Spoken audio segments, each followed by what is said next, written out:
Well, I would like to welcome everyone to TRIO's fifth annual TRIO Alumni Professional Career Panel. I have some distinguished guests here, and we will start off with you, Nyssa. State your name, major, and the name of college you received your degree from. Yeah. As Shellie said, my name is Nyssa Catton, and my major was actually three-dimensional art. Ceramics was my concentration, and I received my Bachelor's of Arts at Eastern Illinois University. Okay.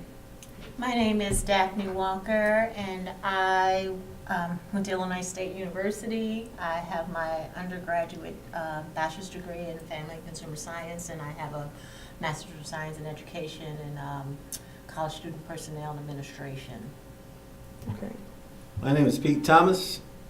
Graduated from Western Illinois University. Bachelor of Science in Recreation Parks Administration, minor African American Studies. Okay. If you started at a four-year college institution, kind of discuss your experience, like with the courses. I did not start at the four-year. Oh, you started at the community college? I did. I started at the community college Okay. level, yeah. So as far as that experience goes, I went to Lincoln Land Community College, and I earned my associates in elementary education. Thought that I wanted to teach younger minds. Realized I'm not a saint. So then when I transferred, I decided art education might be the way to go. And then the transition from community college to four-year institution in the education field was a little bit daunting. Unfortunately, it was one of those situations where education is a graduated program, so if you didn't start out at your freshman year and you work all the way up, then you have to basically kind of start all over. So with that, I dropped the education component and pursued my passion in art, and then kind of developed a passion for that when I was in my undergrad in advising, because I was a resident assistant in one of the dormitories and got to help some of the girls on my floor select catalog, and it was enjoyable, but the transition was a little difficult at first, but thankfully I had a really great advisor at Eastern that made it possible for that transition to go more smoothly. Hey, Daphyne. I actually started at a community college as well. Out of high school, I had a scholarship to play basketball at a community college in Michigan. And then the transition, I only did 1 year there, and so I then transferred to Illinois State. And I had a terrible transition, not because I couldn't do the work, I just had a lot of fun. And so I stayed at Illinois State for 3 years, and I left with a really horrible GPA, and I went out into the workforce, and I worked for about 15 years, and then I returned in 1997 as a non-traditional student, and went from a 187 cumulative to a 4.0, and then went on and got a master's degree in education. So my transition was young, immature, having fun, first go around, and then came back as an adult and was focused and determined and driven. Okay. Pete? I started 4-year. I started at Western Illinois University, and as a freshman, I went in taking first semester 16 hours. You don't know what to expect as a freshman, but I knew I was going to give it my best. And my freshman year, I think my freshman year I ended up with a 2.6, and I just enjoyed the whole 4 years there. It's 1 year, my junior year, I didn't get my financial aid in on time, so I had to sit out a semester and come back the next semester. So other than that, I felt that going from high school to college was worth its while.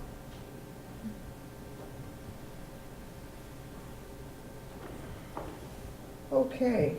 We're going to the employment aspect.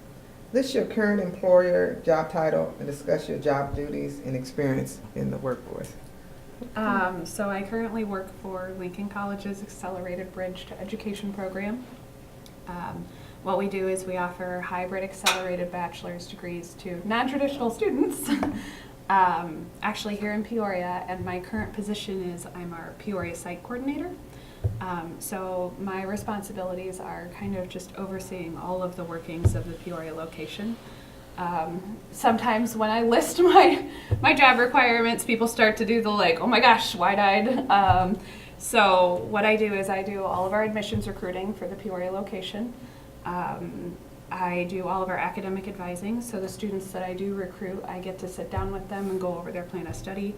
I write our course rotations, so I decide what classes are being offered every 5 weeks, and I maintain that rotation and write based on curricular overlaps what classes are being offered for our students that are currently in the program.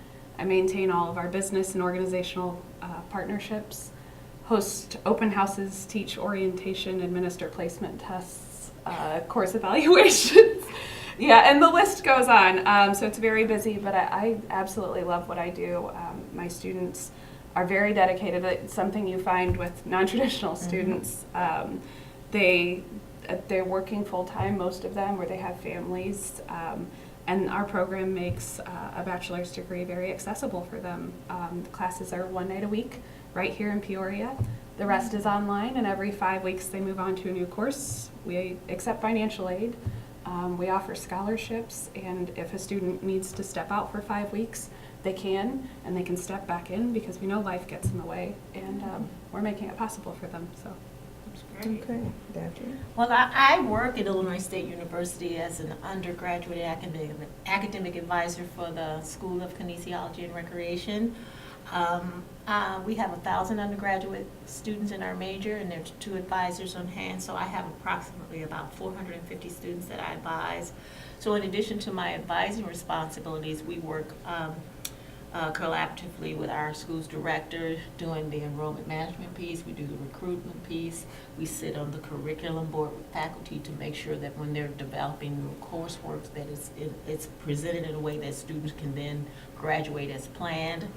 My colleague does the scheduling. I don't have to do any of that. But my primary focus is driven by my students, and so I see them at least once a semester, do academic planning, academic coaching, academic referral, and I'm responsible for probation and dismissal, so I do a lot of things in my current position, and I've been there for 16 years. Okay, Peat. And I start the day off at the Knoxville Center, basically assisting my brother. My brother's the principal at the Knoxville Center. And the first thing we tackle is attendance. And with attendance, we move on down to looking at daily grade points, attendance. Our school is a non-traditional school. We have children that can attend our school from 9th grade all the way up until they're 22. So it's an alternative high school, meaning with that alternativeness, you have all types of behavioral backgrounds coming onto our campus. So the district now has what they call a wraparound center with all these different services that they provide students. And I would like to say that the Knoxville Center was doing that before the new wraparound center existed, because we have children there with so many needs. So the beauty of our campus is that we have people there that can relate with the students. This is the first time many students will ever work at a school or attend a school that have that many black professionals that come from similar backgrounds, that know how to reach out to them and give them the feedback that they need to help them succeed. It's a very needed program. We're looking at extending our program. We've already started one at Peoria Manual. We're looking at extending one at Peoria High. In the evening, I teach success, and my success class is more of life skills, coming from a more African-centered approach, where I have people that look like them that are in professional position that come in and give them information that will help them move in whatever direction they need. Okay. The next question, the reason why I think it's kind of important is dealing with the culture of your organization. I've had students that have graduated from the 4-year and come back, and sometimes they've had different problems because they didn't know how to assimilate with that particular culture. So looking at a particular job, even dealing with how you dress and just how you act.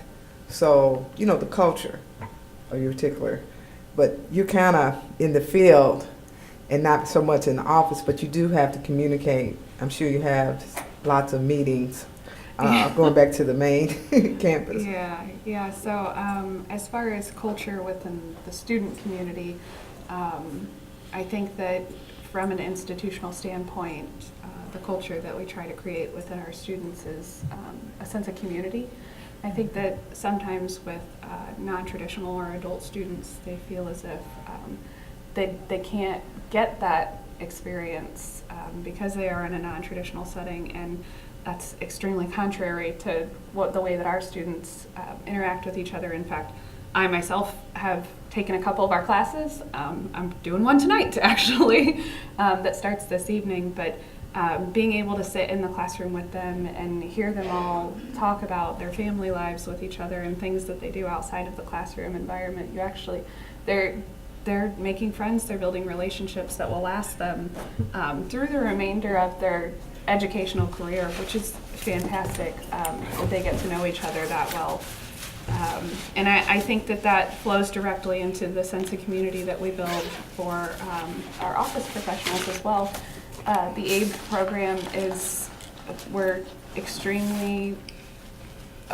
a very proud community of our office and our students combined. We try to have an open door policy where we allow the students to feel like they can talk to us at any time. And the same goes for when we're talking to each other. I'm far over here in Peoria, and the most of our AIB staff are in the Bloomington Normal area, but then what ends up happening is that if I need anything from this area, I can call or text or email, and I know that someone's going to be very responsive. And when we have our meetings, either in Normal or in Lincoln, everyone's very chummy and, oh, how's this, how's that? They build a great sense of community, and where they support all of each other. If someone's lacking in one area and they're feeling overwhelmed, then everyone's willing to take the next step to help them through what they're going through, make sure that the work gets done across the board. And so I know that reflects in our students. Our students see it in our staff and our faculty, and so then they're doing it themselves. You know, I would say that, you know, I work at a university that is comprised of different colleges and different schools, and I would say that in our area, the entire institution runs on a shared governance principle. But within my school, our school director philosophy from an advising standpoint, we are a very integral part of the school. We are valued. We work really closely with our faculty as it relates to how do we present ourselves. It depends on the situation. We work in health and fitness, so most of our faculty are PE professionals, exercise science professionals, and so, you know, sometimes we're in gym wear, so it just depends on the environment that they're in. But within the office, we all have a mutual respect for one another. I have been there a long time, and I really do like it. I do feel like that I can be heard. I do feel like that we have a director who respects us and hears us, and I do think that the organization is it's not a real formal organization, but we do have principles that we all have to adhere to in order to make it work. I personally, as an advisor, have an open door policy with my students. If I'm not in an appointment, my students are free to drop me in to talk at any time. Pretty laid back, pretty informal, and it's a pretty cool place to work. Okay, what about you, Pete? The culture of the Knoxville Center where I work, we have children, I should say young adults, that come from, again, different types of backgrounds and have lots and lots of personal issues that they bring with them. And the beauty of the Knoxville Center and the staff that work there is that they're able to help tackle issues that these young adults bring on to our campus. And we have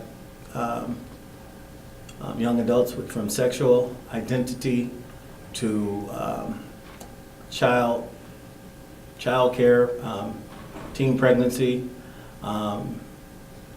probation, parole, you name it, we got it. And the beauty of it is that we're graduating these students and they see their place, they see their self-worth. And many times it takes a lot longer with some of them, because we have from high IQs to kids that just didn't see themselves in school, and they found their worth when they came onto our campus and really got to know our staff. Some of them may have taken 3 years to buy in, but once they bought in and see that we're real and they feel good about themselves and coming to school, they move on, and guess what? We see them all the time because they come back. And we are one of the best kept secrets in the district, because those are the students that many high schools didn't know what to do with. But you know, that's just the way we roll at the Knoxville Center, and we get the job done. I'm proud to say we graduated 96 students last year. That's just about as much as Manuel's senior class. So we did well, and the beauty of it also is that these children come from these diverse backgrounds, and they come from all areas of Peoria. And how is it that they're able to maintain and get along where the other high schools were worried about this kid coming from the north end, the south end, East Bluff, the north end? And we have them all centered in one building, and we all get along and get the job done. Can I ask you a question? How do you get your students? Are they referred? They are referred from their high schools. Okay, Doris, this first question, state your name and the major and the name of college you received your degree from. Okay. My name is Doris Peat. I have an associate in applied science from ICC in drug and alcohol. Okay. And another question, when you attended the community college first, and I know you had transferred to Lincoln, what did you feel about that transition? The transition was a good transition. I haven't completed yet, let me put it like that. But due to family issues, but I'm ready to return to complete my bachelor. Okay. One more question for you, and then I'll get on with the panel. List your current employer and job title, and discuss your job duties and experience in the workforce. What you doing right now? Right now, I'm working at the Esther House. It's a facility through Peoria Rescue Ministry that has been open for quite some time. But the Esther House has a homeless part that just opened in November. So I've been there since November, working in this facility. We deal with women's and children that come from all walks of life that are homeless due to whatever issue, battered women, just know where to go. And they come there and get their life together. We are a facility that is faith-based. So therefore, being faith-based, our value system is based on the gospel. Everyone that works at Esther House has to have a relationship with Christ. We operate in grace, love, and mercy. The women's need help, and we provide them with all the help they need, whether it be clothing, referrals, or whatever they need. We help meet their needs for them to succeed in life. Okay, let's start with another question, then I'll go through the panel. What is the best career path for students to gain employment working at the Esther House? What would they need? Well, life experience, counseling, social service work. They need to know about addiction and abuse, and just assisting the women and children with any concerns or just everyday life. Okay, Nyssa, so to possibly maybe get on with the college, what would be some of the things that a person would need? Well, I would definitely say at minimum the bachelor's is a good starting ground, but I myself have actually realized that I need to start practicing what I preach, and so I'll be returning for a master's degree. And so I think that as far as career path goes is don't give up, don't stop learning, always be open to new opportunities, and you got to start somewhere. So be willing to start at the bottom ground and move your way up, but then continue learning and keep going with it. Okay. In order to be, in my particular, to be an academic advisor at Illinois State University in the department of major advisor, most of those jobs require a master's degree. And it doesn't have to be in any particular discipline. Most of my colleagues have master's degrees in education administration. And you have to, in the job, believe it or not, I started at the community college as an academic advisor, and I transitioned from Heartland Community College to Illinois State. Had I not had that prior experience, I probably would not have been able to get the job. So at Illinois State, we do two-tier advising. All freshmen are advised through University College. And so most of our University College advisors come in with bachelor's degrees and then work towards the master's degrees. But most of the department advisors have a master's degree. I don't know why, but that's just what they require. So some experience and some higher ed education with a master's degree preferred. And Pete, to get on with the district, what exactly would you need? You would need, for the position that we're in, bachelor or master's degree, and lots of experience. We have such a diverse staff there at the Knoxville Center, from human service to addiction to everything that you can think of. Our staff, we basically touch upon, including the biggest part, education. So the experience is education and experience. What advice would you give to students? Doris? My advice would be you're never too old to learn. That's true. Nyssa?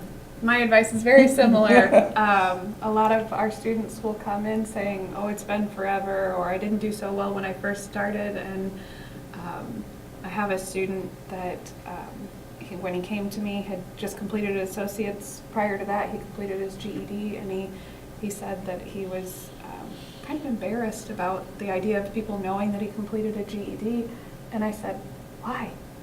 Right. Because my advice is that you had the courage to return.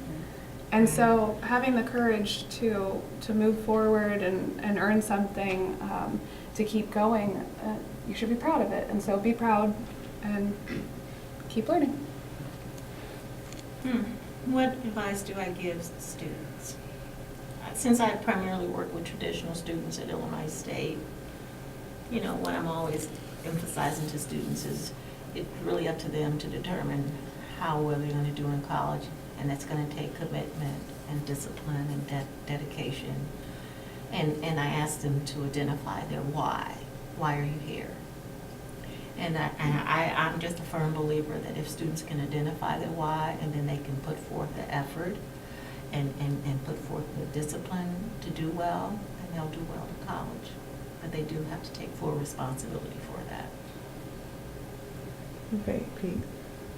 I would tell a student finishing high school to follow their dream, and not necessarily college, is find out those things or that thing that you do well and develop it to the best. And if that thing that you like and you do it well, that you can earn good earning and make a life and family with it, do it. And I don't stress college as much anymore because I see tons of people with college degrees that are out of jobs. I agree. So, I you know, agree. it's something that you really like, a skilled trade or whatever it may be. Do it and do it well, and people are recognized, and people want that gift that you have. I agree, and I'll piggyback off of that. I don't tell my students that because they're there, but I tell parents, perspectives, people who are coming through, talking about students who aren't really focused and don't want to be there. I said, then don't set them there. Have them find out what they like to do, because you want to get a return on your investment, and the cost of education is ridiculous. And so if you're going to spend all this money and close to $100,000 to get a degree, and you don't know what you want to do, how do you get a return on that investment? And so I agree with you. If there's something you love and something you're good at, and if you can take that and that can be translated into a profession for you, I encourage that also.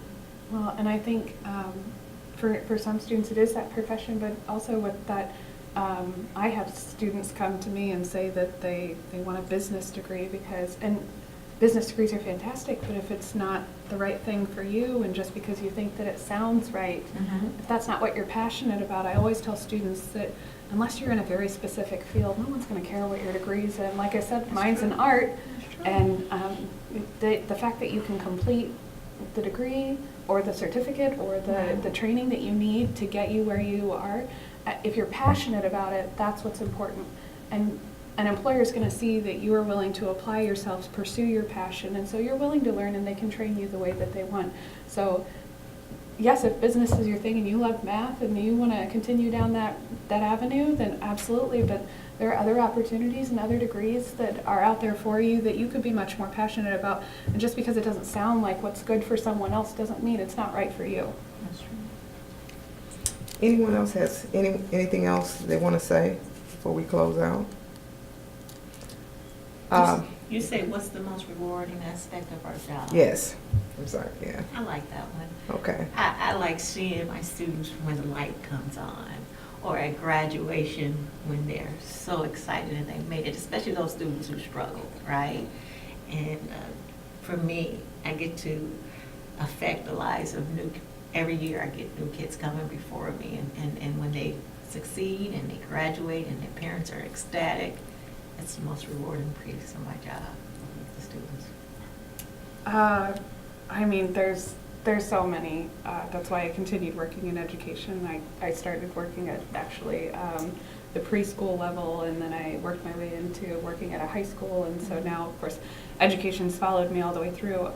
The aha moments are, they're fantastic.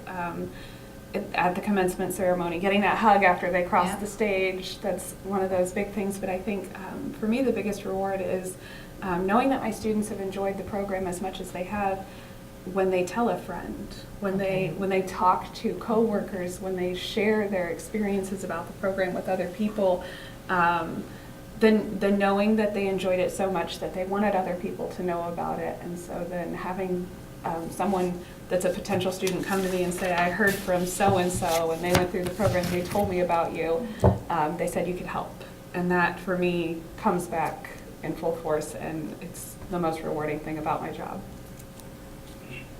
The most rewarding thing about my job is to seeing the women and the children build a relationship with God and succeed in life, because they've been through so many struggles to where it brought them to the point where they are now, and to see them move forward is just rewarding.